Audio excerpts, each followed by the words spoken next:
Adele Carter moved through Langford Corporation the same way wind moves through a quiet street, present, felt, but never acknowledged. Every evening as the building emptied and powerful footsteps faded, she arrived.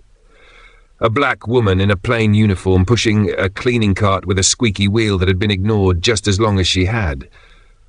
Executives passed her with the same look people reserve for elevator buttons, useful but not worth remembering. They didn't know her name. They didn't need to. To them, she was the cleaning lady. Night help. A background character in a story they thought they owned. But Adele wasn't the background. She wasn't noisy. She wasn't the afterthought they assumed she was. She saw everything. She always had. What happens when the woman you overlook is the one quietly deciding your fate? Adele grew up in a southern town famous for two things: the heat and the way people pretended not to see the black women who kept everything standing. Her mother cleaned houses for people who never thanked her. Her grandmother worked double shifts as a domestic worker for 40 years, and when she died, her employers sent flowers instead of attending her funeral. Adele learned early, if you wait for people to see you, you'll wait forever. So she stopped waiting. She watched instead. At 14, she was already helping her mother clean after school, not because she wanted to, because life didn't give her a choice.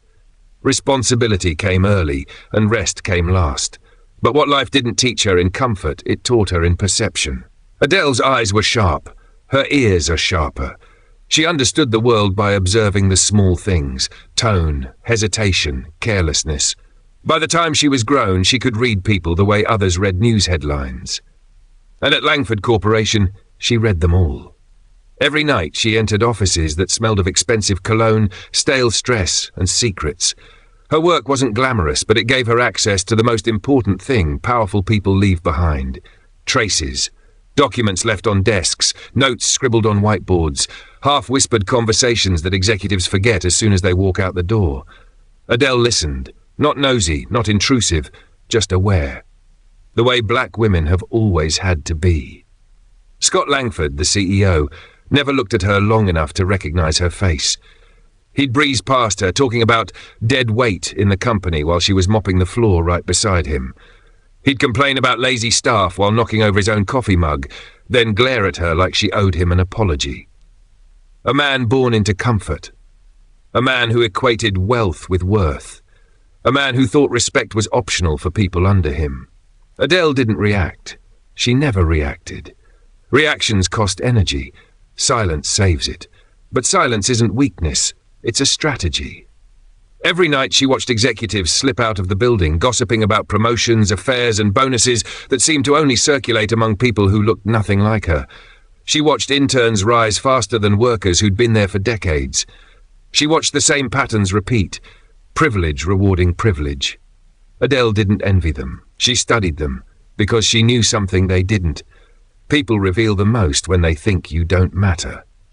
One night, she overheard Jessica Lee, the senior executive with the sharp jawline and sharper tongue, laughing with a co-worker. "I swear these cleaning staff multiply like dust. They're everywhere. It's like decoration." They both laughed, loud and careless. Adele didn't flinch, but that was the moment she understood. These people weren't simply rude. They were comfortable in their rudeness. Comfortable in the belief that some people deserved respect, and others didn't. And that kind of comfort, it always leads to mistakes. If you're watching this and you love stories where the quiet underdog rises in a way nobody expects, hit the subscribe button now so you don't miss what happens next. Adele's night shift stretched long into the hours when even the city was tired. She wiped down tables covered in careless fingerprints of the powerful. She scrubbed floors executives walked over without looking down. Her hands grew tired, her feet hurt, but her mind was always awake, because while she cleaned, she learned. She noticed which executives stayed late to hide things. She saw which documents kept reappearing in the shred box. She understood who was nervous, who was careless, who was corrupt, and the more she watched, the more she realized something disturbing. This company wasn't clean. Not the floors, not the culture, not the leadership. Adele saw patterns the board didn't see. Because the board saw spreadsheets, she saw behavior, they saw profits. She saw the people bleeding to make those profits.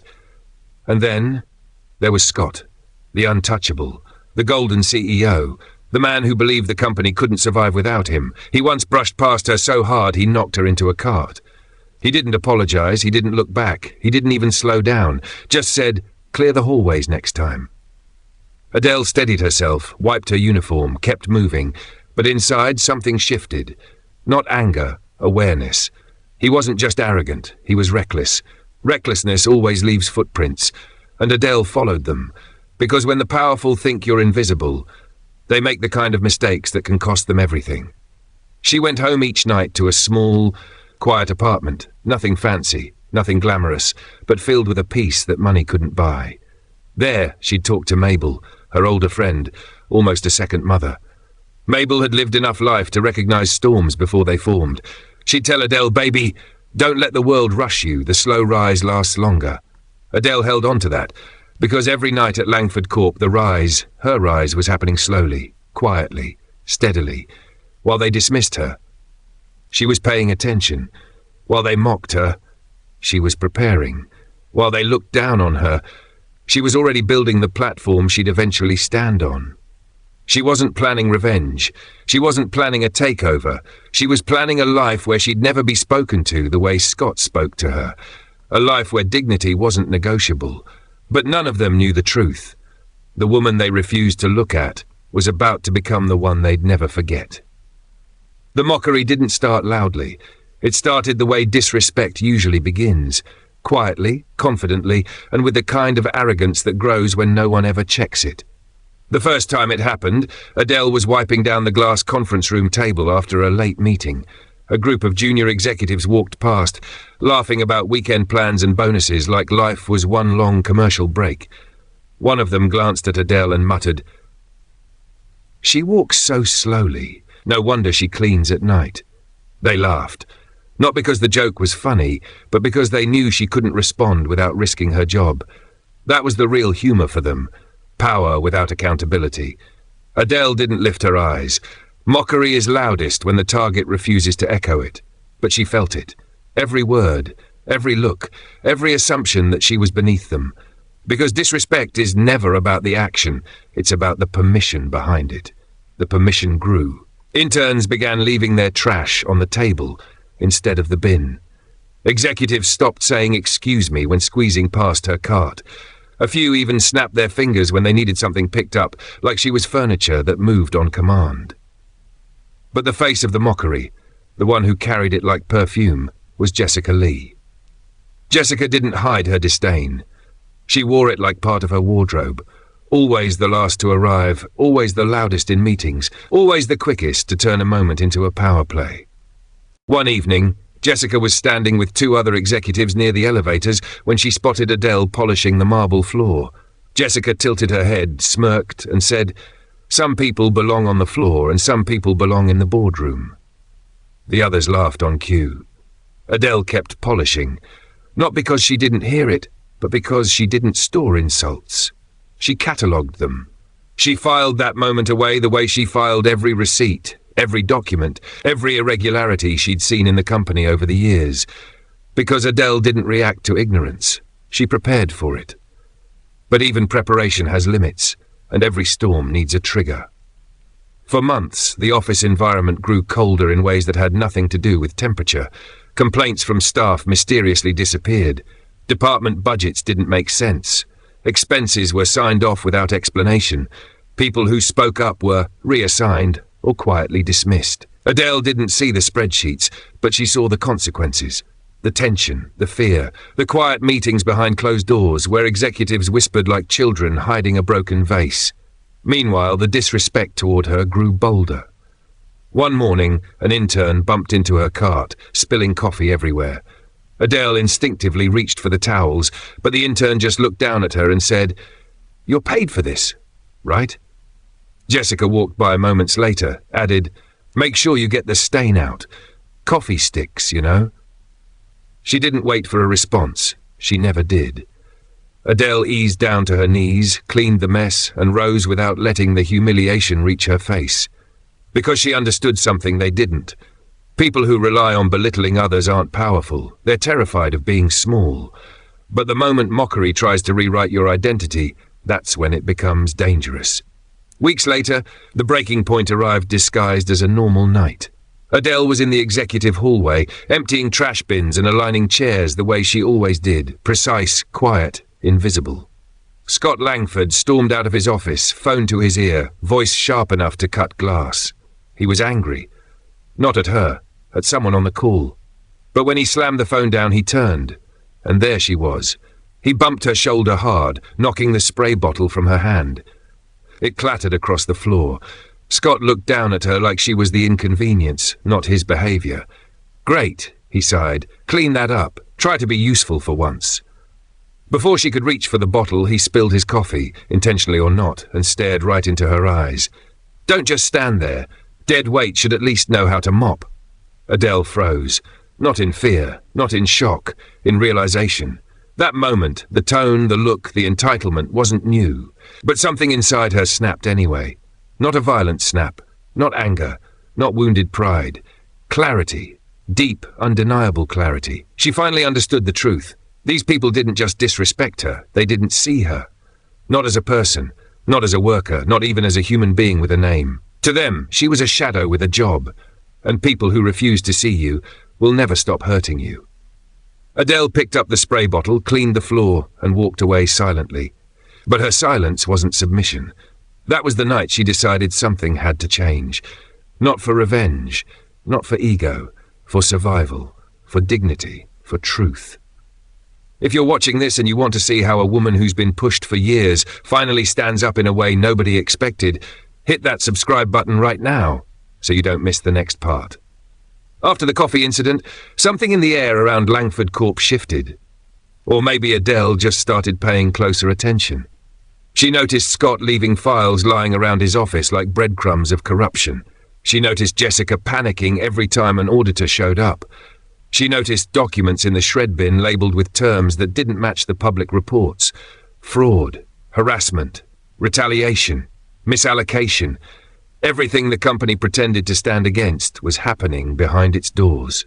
And the people doing it were the same people laughing at her every night. Adele understood then that her silence had been her shield, but it could also be her weapon.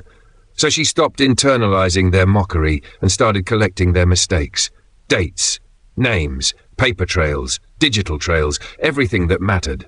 Not to hurt them, to hold them accountable, because truth doesn't need violence, it just needs clarity. And the night Scott crossed the line, clarity became unstoppable. By the time the building finally went quiet, Adele stood alone in the hallway, watching her reflection in the glass, tired, worn, but steady.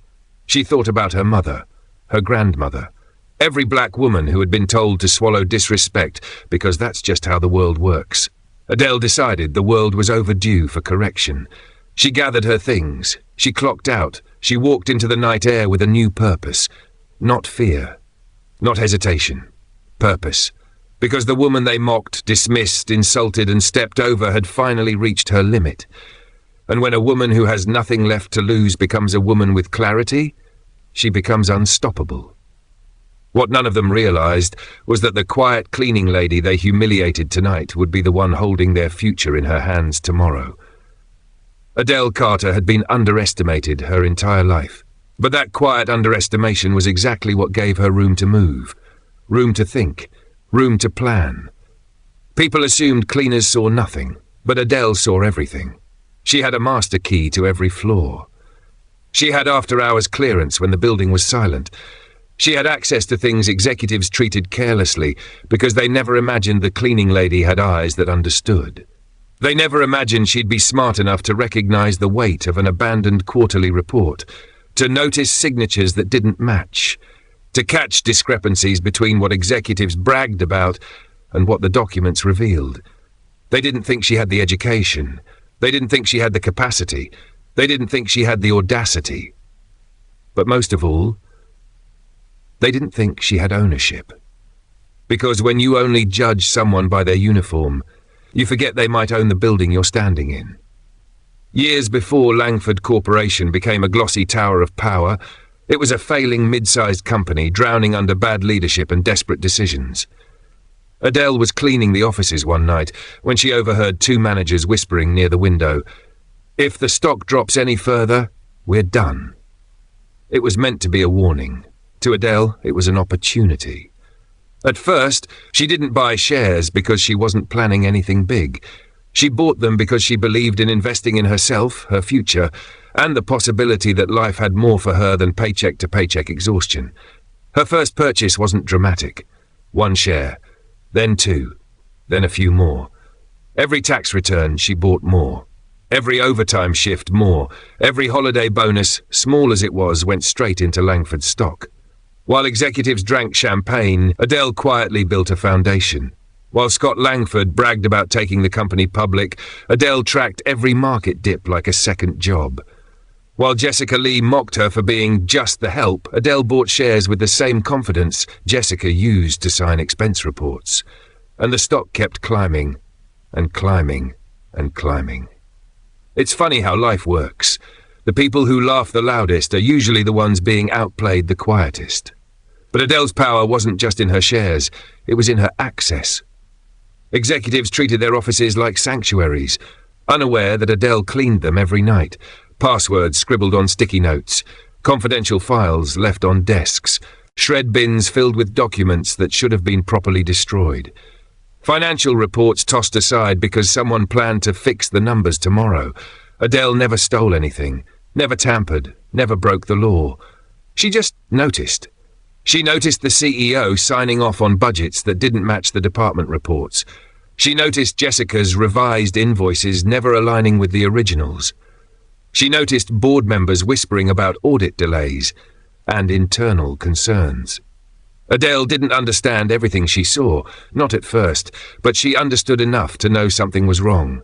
Still, she remained silent, because silence was the only weapon they didn't expect. When people think you're powerless, they never look over their shoulder, which makes it easy to walk right past them. There was only one person Adele confided in over the years, Mabel Johnson. Mabel was the kind of older black woman whose presence made you want to sit up straighter, breathe deeper, and listen better. She saw right through Adele the moment they met. "You've been gathering the world's weight on your shoulders," Mabel said once. "But you didn't gather it to suffer. You gathered it for when the time is right." Adele never forgot that. Mabel reminded her that God doesn't place opportunity in your hands for decoration. He places it there for a purpose. So when Adele showed her the stock statements, the slow-growing numbers that eventually began to look like something real, Mabel didn't flinch. "Stay quiet," she told Adele, "and stay ready." And Adele stayed ready. She watched Langford Corporation change from a desperate company to an industry powerhouse, its share price quadrupling in 5 years. Every time the stock rose, so did her stake. By the time she reached year 11 at the company, Adele Carter had quietly become a significant shareholder. By year 14, she owned more than most of the board. By year 16, she surpassed them.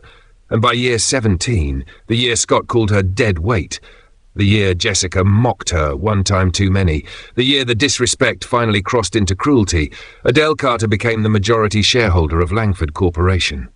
A cleaning lady owned the company. And the best part? The people running the place had no idea who actually held the crown. Her ownership gave her rights.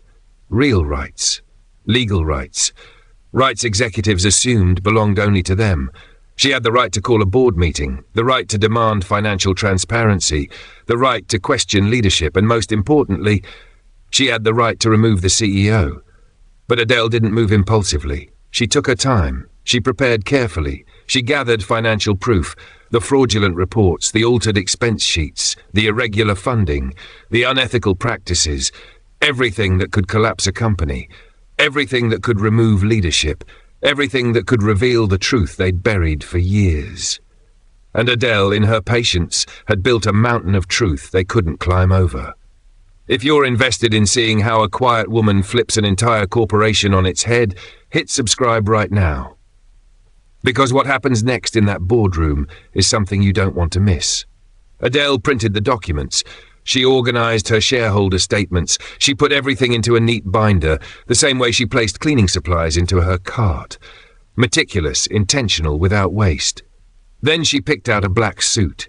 simple, a suit that wasn't loud but carried presence. Because power doesn't need decoration, it just needs revelation. Adele didn't sleep that night. Not from fear, from certainty. She knew that tomorrow, the people who spent years mocking her would finally learn who she really was. They would learn that the woman they dismissed, the woman they insulted, the woman they looked down on every single day, was the woman who owned the company they claimed to run. And when she walked into that boardroom, without her cart, without her uniform, without their labels, they would finally see the truth. The cleaning lady was the one holding their future in her hands. Monday, 9:03 a.m. The boardroom of Langford Corporation wasn't just a room today, it was a storm waiting on a trigger. Every executive sat stiffly around the 12-seat glass table, whispering the same question over and over. Why did the board call this emergency meeting, and why so early? Scott Langford, the CEO who lived on arrogance and strong coffee, tapped his pen impatiently. He didn't like surprises, especially ones he didn't orchestrate. He looked at the empty chair at the end of the table, the chair reserved for the person who had called the meeting. He assumed it was a mistake. He assumed it was about him. He assumed he'd walk in, dominate the conversation, and walk out with more power. He assumed wrong. Because the person walking through that door wasn't the one he expected, but the one he should have feared all along.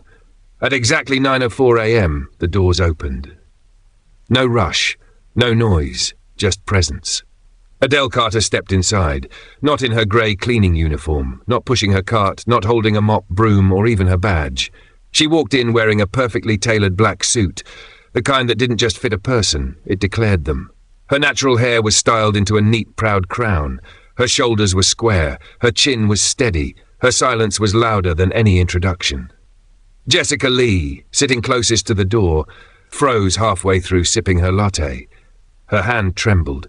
The cup clinked against the saucer. No smirk today. Scott blinked twice, the kind of blink a man uses when he thinks reality is malfunctioning. Adele didn't even look at him. She placed a thick folder on the table, then a second one, then a third. Each landed with a soft, lethal thud. You could feel the tension shift, like oxygen was being replaced with truth. Because in that moment, even the liars knew. Whatever she brought into that room wasn't guesswork. It was evidence. Adele finally spoke, her voice calm, steady, practiced. Thank you all for attending on short notice.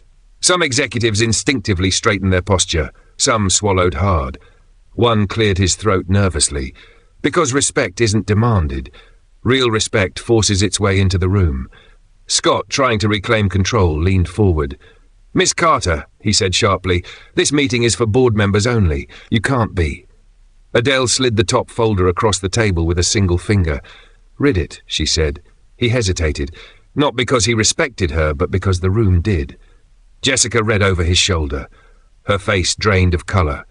Inside the folder was a full investigative breakdown, fraudulent financial reports, misallocated funds, employee harassment claims, inconsistencies in Scott's leadership decisions, and every signature proving his involvement. Scott's mouth opened, but nothing came out, because he wasn't looking at accusations. He was looking at receipts. Adele placed the second folder on top of the first, and here, she said, is proof of your attempt to cover it up. Murmurs filled the room. Eyes darted between Scott and the evidence. One executive whispered, "How did she?" He stopped mid-sentence, because he already knew. She had been there, every night, every office, every document, every secret. If you're feeling this story so far, make sure you subscribe. These real untold stories deserve to be heard, and you don't want to miss the next one. Then Adele opened the final folder, the one that changed everything. Inside was documentation verifying her status as the majority shareholder of Langford Corporation. Voting rights, transfer filings, stock records, every legal stamp, every notarized date, all hers. Scott stood up so fast his chair slammed into the wall. This is ridiculous, he sputtered. You think you can walk in here and... Adele turned toward him slowly. Under the authority granted by my controlling shares, she began, her voice firm but never raised. Scott Langford, you're terminated effective immediately. Silence. It wasn't disbelief. It was recognition. The kind that hits you when the person you dismissed turns out to be the person who decides your fate. Jessica's breathing quickened. A board member pressed his fingers to his temples, whispering, "Oh my God!" One woman covered her mouth with both hands. Scott shook his head like a child refusing punishment. "You can't do this," he yelled. "I built this company." "No," Adele replied softly. "You built the mess. The company built itself in spite of you." And for the first time in his life, Scott Langford realized he couldn't talk his way out of the truth. Security entered the room, summoned by the board, not Adele. Scott pointed at her, voice cracking. "You'll regret this, you hear me? Everybody will." But his voice didn't matter anymore, because power had shifted, permanently. Jessica tried to slip out quietly, but Adele stopped her with a single sentence.